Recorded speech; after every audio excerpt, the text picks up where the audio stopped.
तब तक किस्मत साथ नहीं देगी। और जिस दिन भगवान को लगेगा कि आप अपनी मंजिल को हासिल करने के लिए हद पार मेहनत कर रहे हो, तब वो किस्मत की चाबी लगाएगा और आपकी सफलता का लॉकर खुल जाएगा। इसीलिए मेहनत करना कभी बंद मत करना, क्योंकि मेहनत का हाथ किस्मत ने पकड़ा है। और अगर आपको सफल होना है तो आपको मेहनत का हाथ पकड़कर चलना होगा। किस्मत पर भले ही विश्वास मत करना, लेकिन आपको अपनी मेहनत पर विश्वास करना होगा। किसी ने क्या खूब कहा है, किस्मत को ताने मत कस कि तुझ में कमी है। तू नहीं जीत पाया इस बार क्योंकि तेरी कोशिश में ही कुछ कमी है।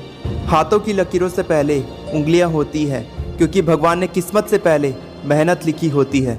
वीडियो पसंद आई हो तो चैनल को सब्सक्राइब करें और इस वीडियो को लाइक करें, क्योंकि आपका एक लाइक मुझे